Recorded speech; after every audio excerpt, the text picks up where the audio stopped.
Amém, graça e paz, irmãos. Vocês estão bem? Esse amém foi fraquinho, né? Amém. O amém de quem louvou ao Senhor tem que ser um amém. Eu estava ali atrás, ainda, né, me remoendo no nervosismo de poder estar falando da igreja hoje pela manhã. Eu já falei isso aqui, mas assim, eu não tenho vergonha de falar em público, mas para falar da palavra de Deus, falar desses assuntos, assunto da Bíblia, assunto de intimidade com Deus, me traz muito temor. Isso deveria ser com todos, né? Com todas as pessoas deveriam ter temor para falar das coisas de Deus, mas em mim traz um sentimento ainda mais difícil. Eu começo a suar. Eu estava ali falando agora com o Daíma que eu estava esperando que tivesse mais um tempo de aviso, falasse mais algumas coisas, como falam sempre, para que fosse dando perto de meio-dia e eu pudesse falar as coisas de maneira rápida para vocês.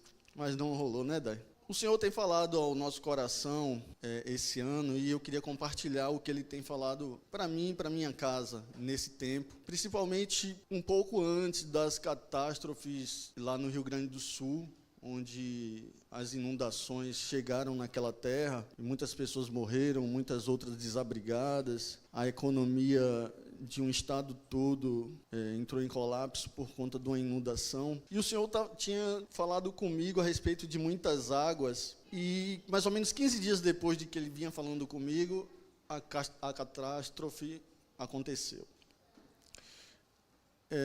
Não tem, o assunto do Rio Grande do Sul não tem a ver com a palavra que eu vou falar hoje, mas foi a partir daquele momento que o Senhor começou a falar comigo. Eu gostaria de ter pontuado isso.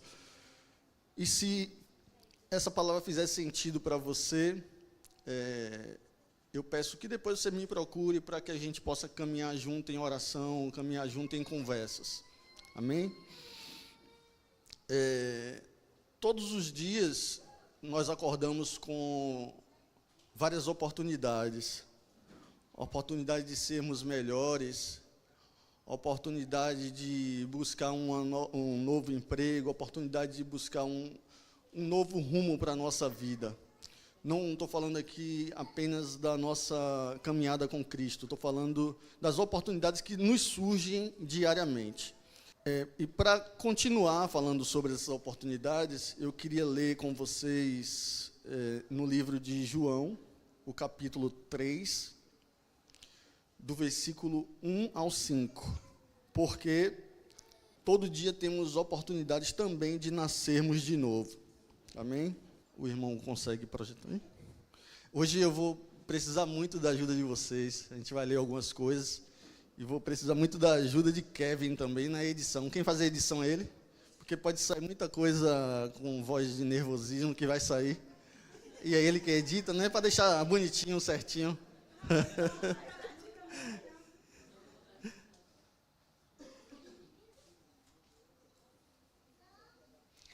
Essa palavra fala de um momento que Jesus Cristo teve com Nicodemos, que era um dos principais do Sinédrio, era um dos sacerdotes daquela época. Ele teve curiosidade de conhecer Jesus, queria saber um pouco mais dele, e num dos diálogos dele, eles falaram assim, a partir do versículo 1, havia um fariseu chamado Nicodemos, autoridade entre os judeus. Ele veio a Jesus à noite e disse: Rabi, sabemos que em sinais da parte de Deus, pois ninguém pode realizar os sinais milagrosos que fazes se Deus não estiver com ele. Em resposta, Jesus declarou: em verdade lhe digo que ninguém pode ver o reino de Deus se não nascer de novo. Nicodemos perguntou: como alguém pode nascer quando já é velho? É claro que não pode entrar pela segunda vez no ventre de sua mãe e renascer. Jesus respondeu: em verdade te digo que ninguém pode entrar no reino de Deus se não nascer da água e do Espírito. Pai, em nome de Jesus, eu te peço que os meus irmãos estejam com os ouvidos atentos para entender aquilo que vem do Senhor, que o Senhor não deixe que palavras saiam de minha boca, mas o teu Espírito possa falar através de mim. Amém. Queria que os adolescentes prestassem um pouco atenção aqui. Se possível, teria como vocês 4 ou 5 sentar aqui na frente, pode ser? Aqui mais na frente, ó. Existiu um diálogo entre Jesus e Nicodemos para tratar do assunto nascer de novo. E Nicodemos tentou, de alguma forma, contrapor a Jesus sobre o que era nascer de novo. Antes de tocar no assunto nascer de novo, eu queria falar algumas curiosidades aqui. Tem alguém da área de biologia aqui, de ciência, alguém que estuda fisiologia humana?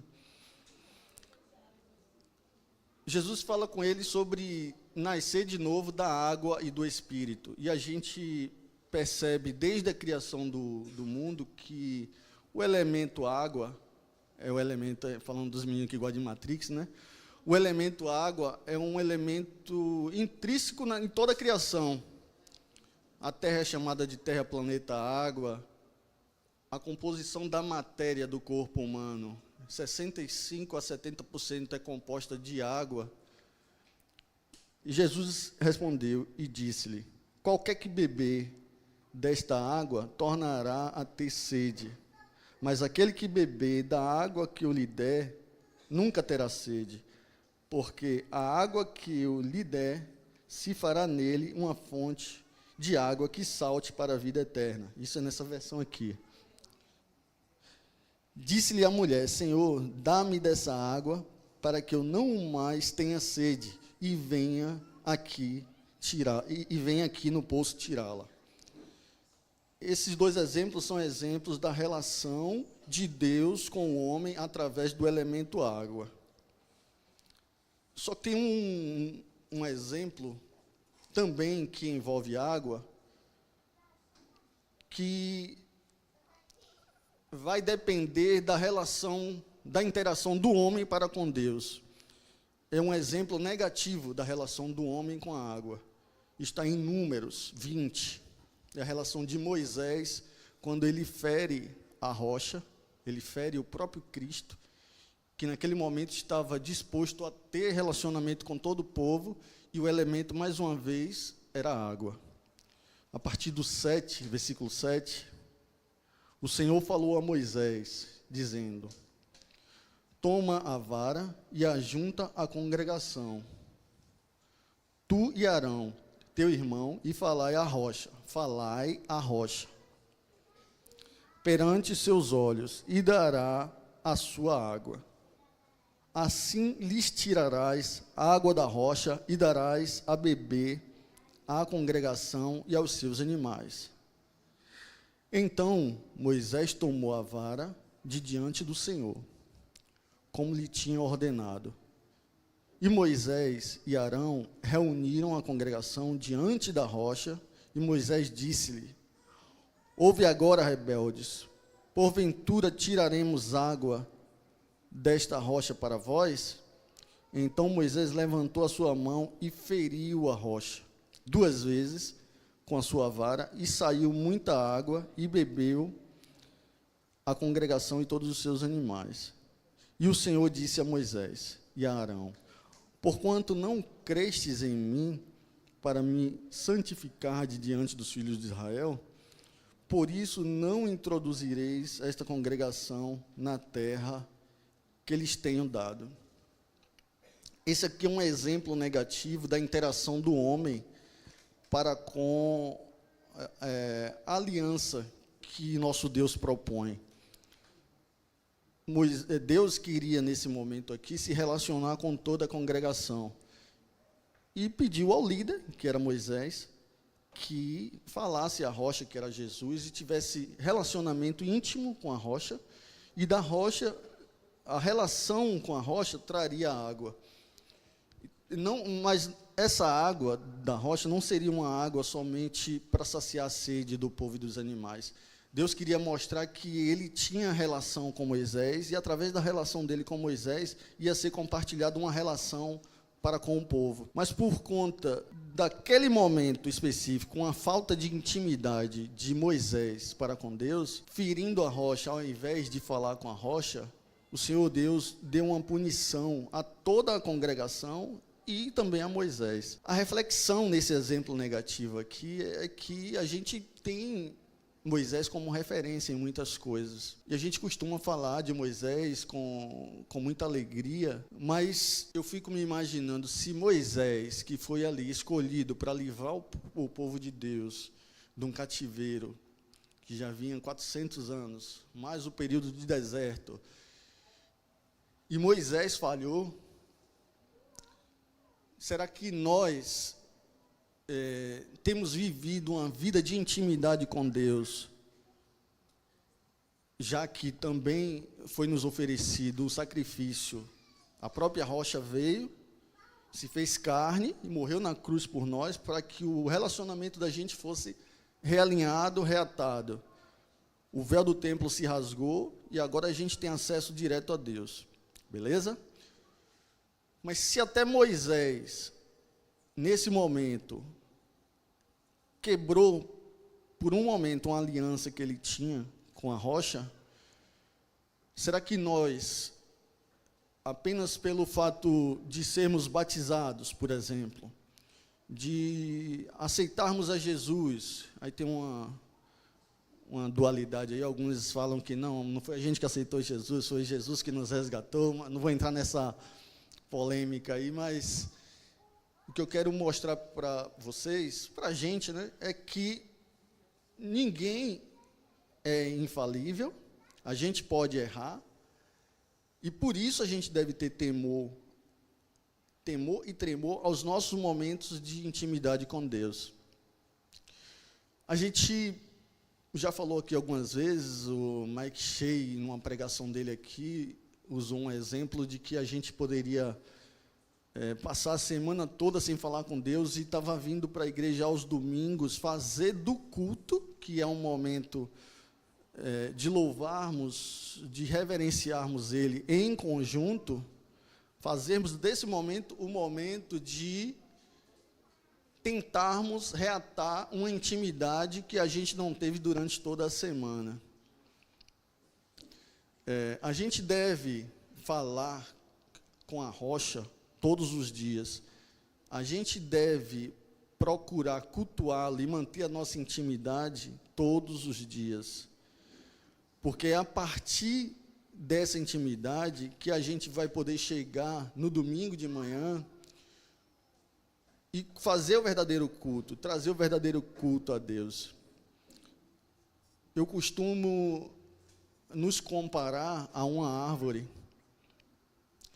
e comparar Jesus como um jardineiro. E a gente tem até um exemplo na Bíblia muito duro, né? Às vezes eu não entendia por que Jesus fez isso. Ele passou diante de uma figueira e teve fome e foi procurar um fruto na árvore e a árvore não tinha fruto. E ele amaldiçoou a figueira e disse que nunca mais saia fruto de ti, e a figueira secou na mesma hora. Quem tem costume de criar planta em casa?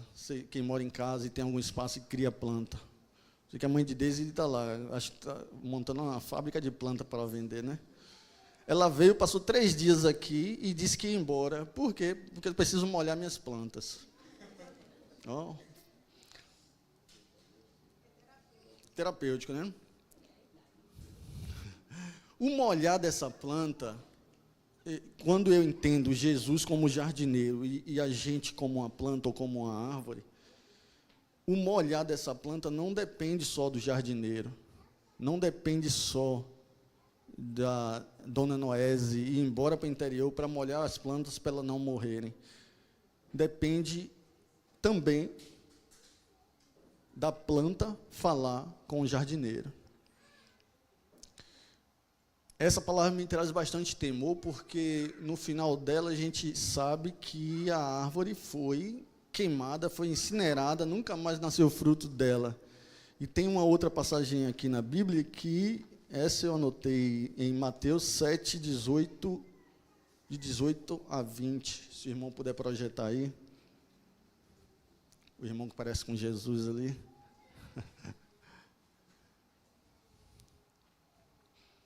Uma árvore boa não pode dar frutos ruins.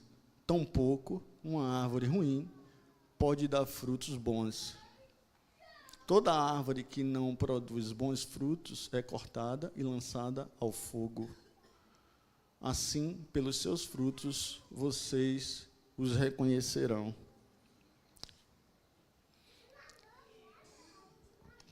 Quando a gente entende que a nossa árvore está sendo regada a partir de um momento de intimidade, a gente pode perceber os frutos sendo distribuídos a partir dessa árvore.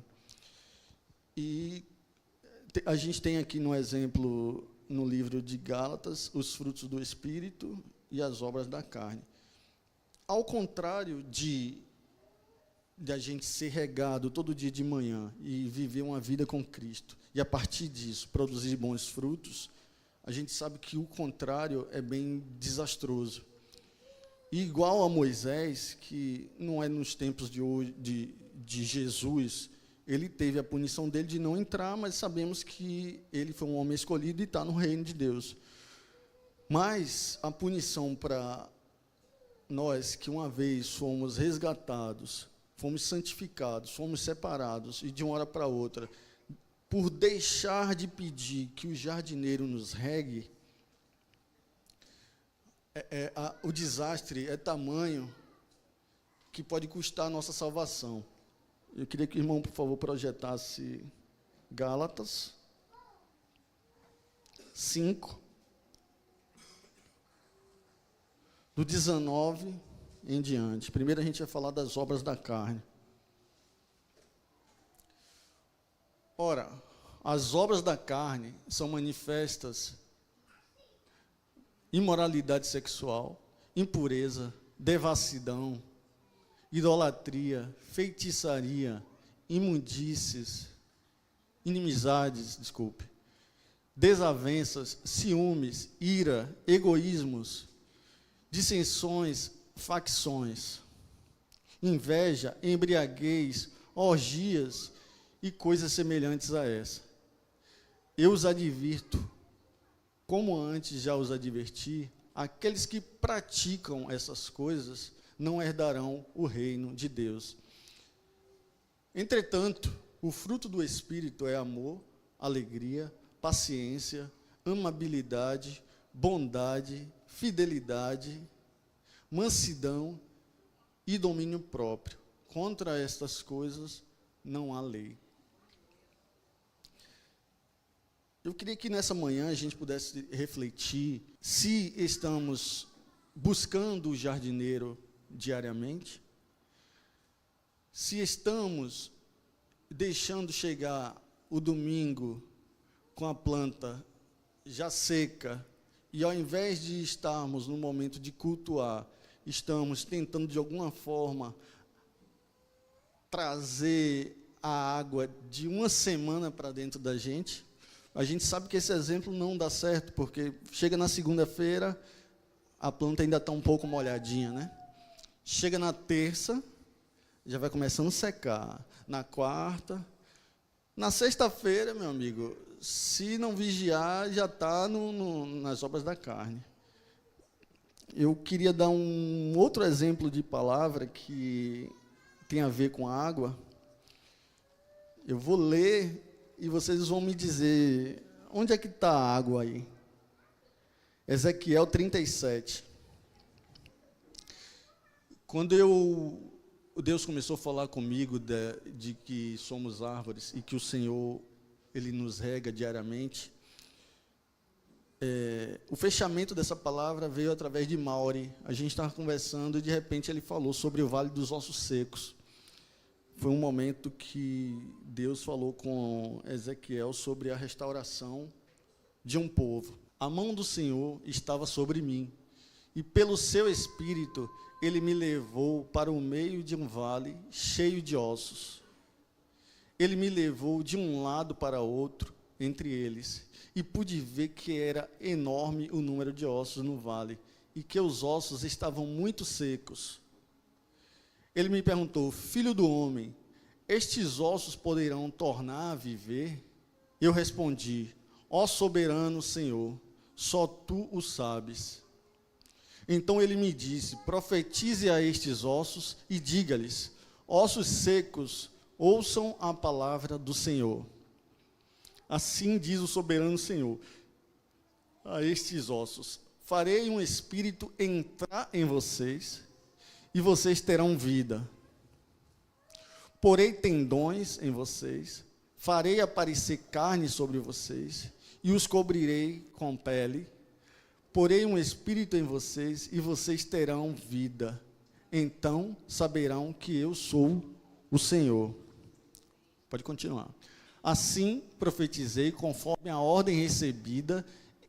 Enquanto eu profetizava, houve um barulho, um chocalhar, de forma que os ossos se ajuntaram, osso com osso.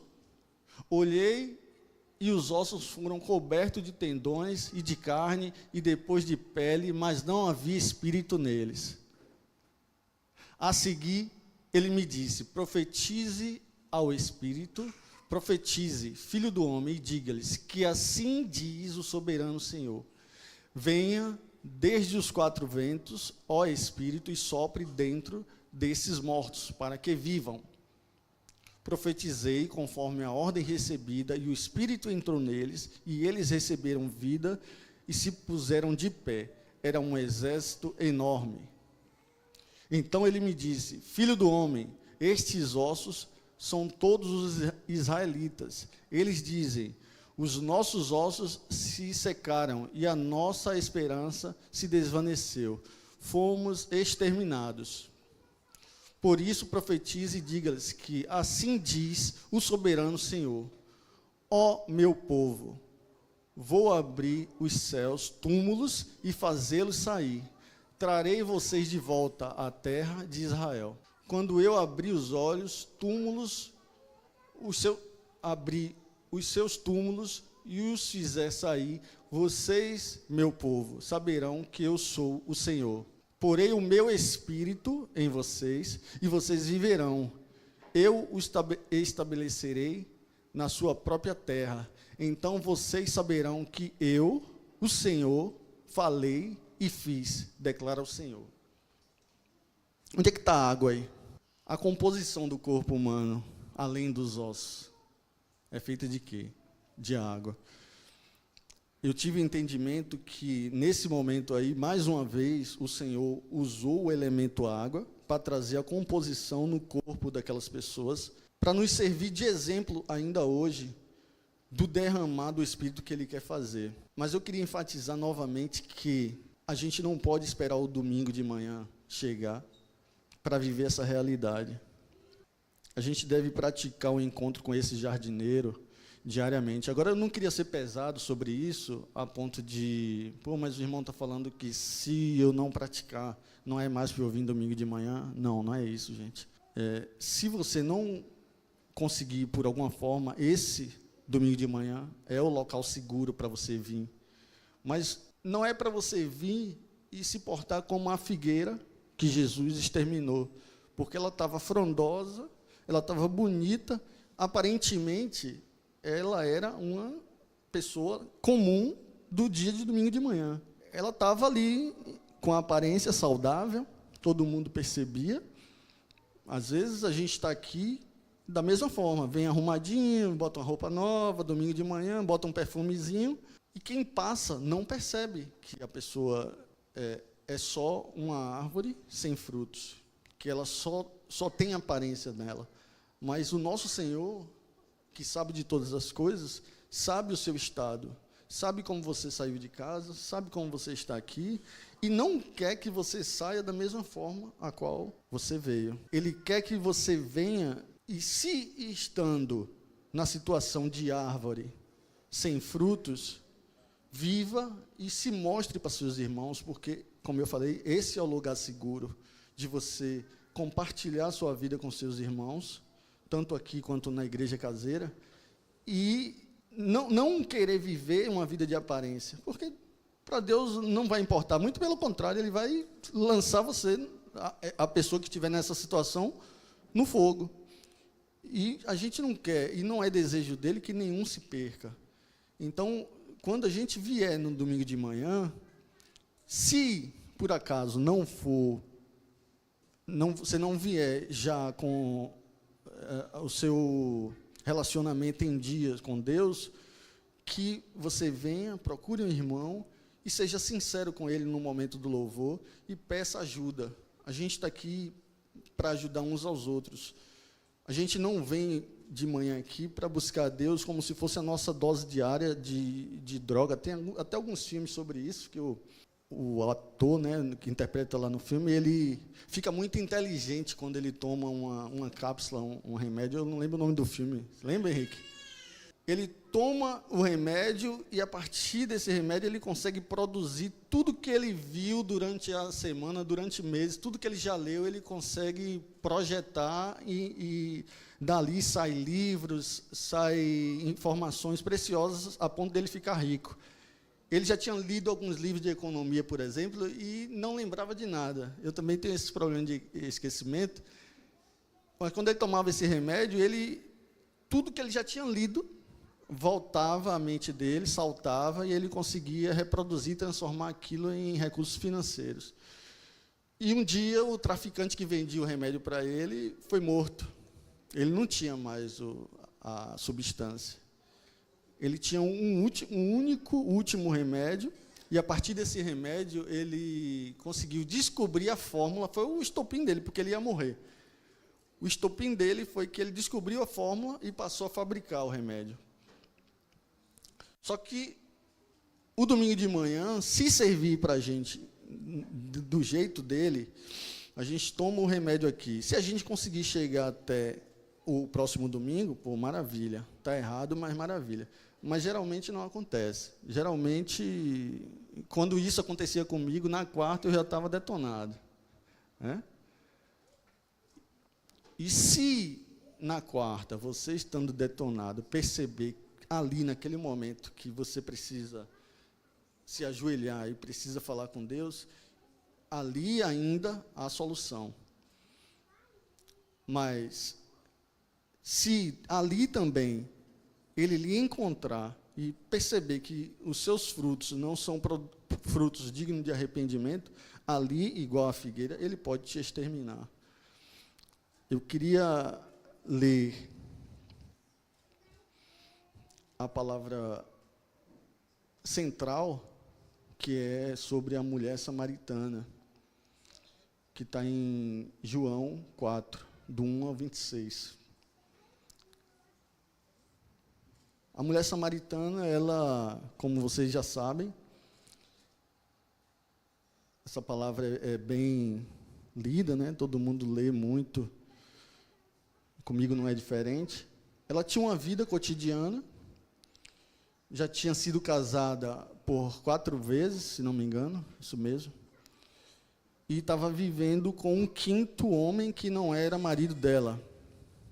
A vida cotidiana de uma pessoa que não tem um encontro com Deus, uma pessoa que não conhece a Jesus.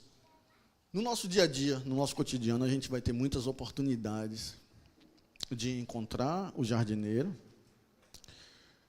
de vê-lo, e em todas essas oportunidades ele vai nos oferecer a mesma água que ele ofereceu à mulher samaritana. Ela foi uma mulher sábia, entendeu e aceitou a água que ele serviu para ela. Nós, da mesma forma, temos as oportunidades no nosso cotidiano, como eu já falei, o nosso dia a dia, às vezes, é pesado, alguns não conseguem fazer os seus devocionais diários, mas essa sede, Jesus não quer só nos saciar no domingo, Ele quer saciar a gente diariamente. Eu já tive muito problema no passado com isso. A gente, por natureza caída, a gente é prepotente, orgulhoso. Às vezes a gente pensa que não precisa mais beber da água dele. Quando a gente começa a estudar, começa a ter uma certa saúde financeira, ter certa saúde intelectual, a gente começa a achar que não precisa mais do relacionamento com aquele que está dando tudo para a gente. A gente começa a pensar que a gente é autossuficiente. E é justamente nesse cotidiano que a gente tem que deixar o nosso orgulho de lado, deixar o nosso pecado de lado e referenciar o jardineiro, porque fora do jardineiro é fogo. A gente tem que escolher ou ser a árvore frutífera ou o lago de fogo e enxofre. Quando Jesus ficou sabendo que os fariseus ouviram falar que ele estava fazendo e batizando mais discípulos do que João, embora não fosse Jesus quem batizasse, mas os seus discípulos, saiu da Judéia e voltou novamente para a Galiléia. No entanto, era necessário que ele passasse por Samaria. Assim, chegou a uma cidade de Samaria, chamada Sicar, perto das terras que Jacó tinha dado a seu filho José. Havia ali um poço de Jacó. Cansado da viagem, Jesus sentou-se à beira do poço. Isto se deu por volta do meio-dia. Nisso veio uma mulher samaritana tirar a água. Jesus lhe disse: dê-me um pouco de água. Os seus discípulos tinham ido à cidade comprar comida. A mulher samaritana lhe perguntou: como o Senhor, sendo judeu, pede a mim, uma samaritana, água para beber? Ela perguntou isso porque os judeus não se dão bem com os samaritanos. Até aqui a gente sabe, quem não sabe disso aí tem que fazer siga-me, né? Das polêmicas entre Samaria e os reinos divididos ali, depois da morte de Davi e do seu filho Salomão. Jesus lhe respondeu: se você conhecesse o dom de Deus e quem está pedindo água, você lhe teria pedido e ele lhe daria a água viva. Então disse: o senhor não tem com que tirar água, e o poço é fundo. Onde pode conseguir essa água viva? Acaso o Senhor é maior do que o nosso pai Jacó? Sabe de nada. Acaso o Senhor é maior do que o nosso pai Jacó, que nos deu o poço do qual ele mesmo bebeu água, bem como os seus filhos e o seu gado? Jesus respondeu: quem beber dessa água terá sede outra vez. Mas quem beber da água que eu lhe der, nunca mais terá sede. Ao contrário, a água que eu lhe der se tornará nele uma fonte de água a jorrar para a vida eterna. Vamos continuar. A mulher lhe disse: Senhor, dê-me dessa água para que eu nunca mais tenha sede, nem precise voltar aqui para tirar água. Ela se interessou, né? Nunca mais voltar num poço para pegar água? Quem não iria? Ele lhe disse: vá, chame seu marido e volte. Ela respondeu: não tenho marido. Jesus lhe disse: você falou corretamente ao dizer que não tem marido. O fato é que você já teve 5, errei, tá vendo? Já teve 5 e o homem com quem agora vive não é seu marido. O que acabou de dizer é verdade. A mulher disse: Senhor, vejo que és profeta. Os nossos antepassados adoraram neste monte, mas vocês judeus dizem que Jerusalém é o lugar onde se deve adorar. Jesus declarou: creia em mim, mulher. Está próxima a hora em que vocês não adorarão o Pai, nem neste monte, nem em Jerusalém. Vocês, samaritanos, adoram o que não conhecem. Nós adoramos o que conhecemos, pois a salvação vem dos judeus. No entanto, está chegando a hora, e de fato já chegou, em que os verdadeiros adoradores adorarão o Pai em espírito e em verdade. Estes são os adoradores que o Pai procura. Deus é espírito, e é necessário que os seus adoradores o adorem em espírito e em verdade. A mulher disse: eu sei que o Messias vem e que é chamado Cristo. Quando vier, ele nos explicará tudo. Então Jesus declarou: eu sou o Messias, eu que estou falando com você. Eu queria dizer para vocês que, mais uma vez, que não precisou de uma interferência de Jesus naquele momento para ela de forma com os milagres convencionais de Jesus, de trazer cura, fazer a mulher deixar de ser paralítica. Bastou uma revelação e fazer ela entender que precisava de uma água que lhe desse a vida eterna. Com isso, eu queria dizer para vocês que a gente não precisa esperar pelos grandiosos milagres que todo mundo pensa, em curas, em milagres financeiros extraordinários, aleijado levantando, mortos ressuscitando. Não, a gente crê nesses milagres e busca por eles, mas para encontrar Jesus, a gente encontra no nosso dia a dia, no nosso cotidiano, nas coisas mais simples possíveis. A mulher só queria beber água, ou levar água para o homem com quem ela tinha um relacionamento. E era meio-dia, um momento de sol ardente, lá no caso em Samaria. No nosso cotidiano vai aparecer muitos obstáculos para tentar fazer com que a gente não beba dessa água. Aprove a Deus que ela encontrasse Ele pessoalmente, diretamente. Mas, se isso não acontecesse, talvez ela ia ficar até a sua velhice, trocando de marido, até que chegasse para ela a morte, e depois disso, o fim dos que morrem sem Cristo. Por isso eu queria deixar claro para vocês que precisamos todos viver a vida com Cristo, viver a vida com o jardineiro no nosso cotidiano. Seja no seu secreto, que é o que Jesus ensinou diariamente, seja nos cultos de oração, aqui no caso as terças. Queria enfatizar para vocês a importância da participação nas igrejas caseiras, porque é de lá que sai a maioria dos ensinamentos, a maioria das nossas questões de comunhão, e que lá a gente se ajude mutuamente, para que quando chegarmos no domingo, a gente possa adorá-lo sem culpa, sem queixas. O Mike usou uma palavra pesada, eu não gosto de repetir, mas eu vou repetir. Sem que a gente chegue aqui todo cagado, todo mijado. Façamos nossas necessidades em casa e venhamos limpos. Que Ele nunca deixe faltar essa água dentro de você.